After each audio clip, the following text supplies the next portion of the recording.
Hello friends, आज हम बात करने वाले हैं इन्वर्टेड पेज टेबल की। तो चलिए सिनारियो देखते हैं। एक सपोज हमारे सिस्टम में 10 प्रोसेसेस हैं। ठीक है।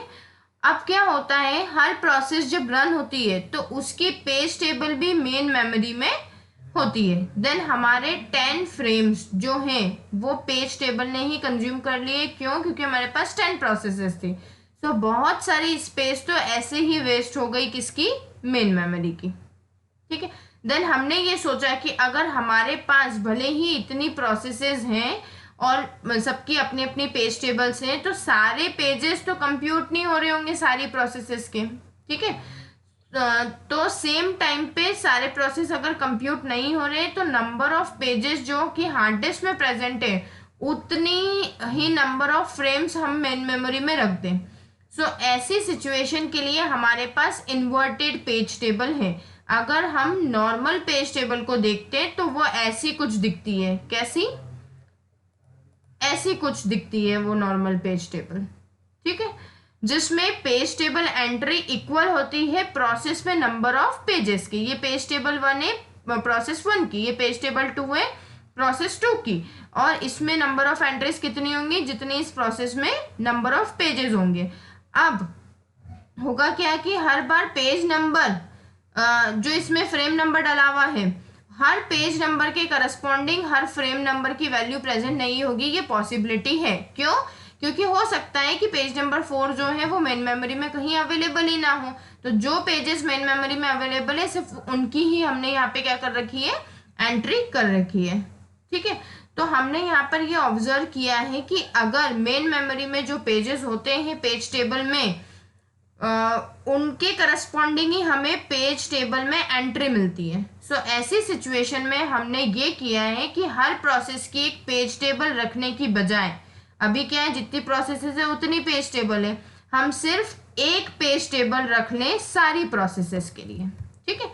तो हमने ये दो पेज टेबल थी, अभी हमने 2 प्रोसेस की शो करी थी, ऐसी 10 पेज टेबल्स हैं। तो सारी प्रोसेसेस के लिए हमने एक सिंगल पेज टेबल अपने पास रख ली है। और इस पेज टेबल में एंट्रीज नंबर ऑफ फ्रेम्स जितनी अवेलेबल है हार्ड डिस्क में उसके इक्वल होगी। देखो यहाँ पे क्या होता था, जितनी प्रोसेस में पेजेस होते थे उतनी इस पेज टेबल की एंट्री होती थी और अंदर लिखते थे फ्रेम नंबर। बट अब यहाँ पे क्या कर दिया हमने, जितना मेन मेमोरी में फ्रेम्स है वो सारी फ्रेम्स हमने एज ए इंडेक्स यहाँ पर लिख दिए। और ये जो हमारे पास अंदर लिखे हुए हैं ये हमारे उस पर्टिकुलर प्रोसेस के पेजेस हैं। ठीक है। तो इसीलिए हमने इसको इन्वर्टेड पेज टेबल बोला है, क्योंकि ये जो नॉर्मल हमारी पेज टेबल थी उससे उल्टी है। वहां पे हमारे पास पेज नंबर होते थे एज ए इंडेक्स और हम अंदर फिल करते थे फ्रेम नंबर। यहाँ पे हमारे पास frame number as a index है। क्यों? क्योंकि हम एक पेज टेबल में ही उतने फ्रेम्स रख रहे हैं जितनी मेन मेमोरी में फ्रेम्स हमारे पास अवेलेबल है। ठीक है। उतनी एंट्री रख रहे हैं जितनी मेन मेमोरी में हमारे पास फ्रेम्स अवेलेबल है। और यहाँ पे हमने क्या डिफाइन कर दिए हैं, उसके करस्पॉन्डिंग पेजेस डिफाइन कर दिए हैं। ठीक। अब हम page number as a index use नहीं करेंगे, उसकी जगह पर frame number as a index use करेंगे। और एंट्री में हम प्रोसेस का पेज नंबर लिखेंगे जैसा हमने यहाँ पे लिखा है। ऐसा इसलिए किया है बिकॉज जितनी फ्रेम्स होगी मेन मेमोरी में उतनी ही एंट्रीज आएंगी और उन्हें हम इन्वर्टेड पेज टेबल में रख देंगे। बट यहाँ पर कंफ्यूजन ये है कि पेज 3 और पेज 3 दो एंट्री हमारे पास, 2 बार यहाँ पे पेज 3 की एंट्री है। सो हम ये कैसे पता करें कि किस प्रोसेस का है? इस कंफ्यूजन को रिजॉल्व करने के लिए हमने क्या जनरेट कर दिया है, साथ में एक प्रोसेस आईडी भी मेंटेन कर लिया है। मतलब कौन सी प्रोसेस का कौन सा पेज है। तो ये पहले वाला जो सारा आईडी दिख रहा है आपको, ये प्रोसेस आईडी है। और बाद वाले जो P1, P3, P5 शो हो रहे हैं ये सारे उस पर्टिकुलर प्रोसेस के पेजेस हैं। अब ये तो हमारा क्या हो गया, कंफ्यूजन जो है वो रिजॉल्व हो गया। अब ये सर्च कैसे होगा, किसके थ्रू? सीपीयू के थ्रू। तो सीपीयू लॉजिकल एड्रेस जनरेट करेगा जो कि पेज नंबर और ऑफसेट कंटेन करके रखता है। अब पहले हम सीधे पेज नंबर लेते थे और सीधे पेज टेबल के पास चले जाते थे। ऐसा हम इसलिए कर पा रहे थे बिकॉज वहां पर हमारे पास एक प्रोसेस के लिए एक पेज टेबल हुआ करती थी, बट यहाँ पर एक पेज टेबल है सारी प्रोसेसेस के लिए, ठीक है ना, ये एक सिंगल पेज टेबल है सारी प्रोसेसेस के लिए।